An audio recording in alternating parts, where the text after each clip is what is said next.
What has been your biggest class, and how did Oh. you adjust to it? Yeah, absolutely. So, some background. I mentioned that I'm from Sycamore, Illinois. And so Sycamore is not the biggest of places, but it's also not the smallest of places. My graduating class was about 300-ish. So it's like, it's there. And so you go from a graduating class of 300 to a graduating class of like 6, 7,000-ish. Definitely a huge difference. So I know that of all the people that come in, a big concern tends to be, oh, how am I going to adjust to these large classes? I was definitely kind of on that boat. I was a little bit worried. I was concerned, and so I got here freshman year, and that's when my biggest class was, and it was actually chemistry. Just a pretty standard general chemistry class.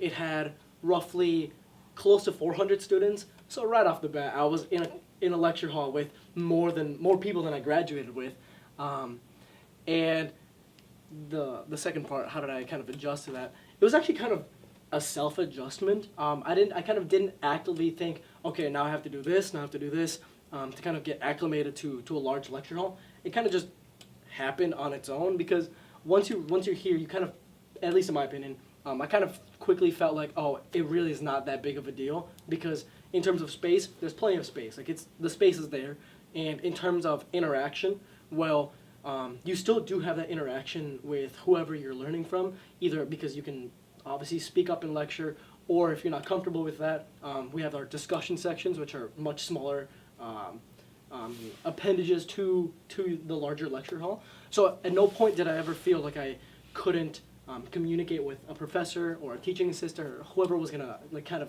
help me with the information. Instead, it actually just kind of worked out nicely where I just got used to it, and it just happened. It was mostly just time, like a week or two in, and it was like the shock of it kind of just faded away. What is the best class that you've taken at Illinois, and why? I actually just finished the best class. Like, maybe I'm a little biased because I'm a communications major, but it was called Family Communications, and the instructor for it was so amazing. Like, he made me want to learn about family, even though, like, I kind of know, like, what family is because we all have our own families. But, like, it's like, oh, my gosh, this is so just complex. It was just, like, a wonderful world has been opened up to me. It was amazing. And I'm just like, wow, I want to keep studying. And I'm actually thinking about applying to be, like, his research assistant because he was that awesome. Like, he's a really nice guy. And the class was very interesting because of the way he taught it and, like, made it appealing to people. It was cool.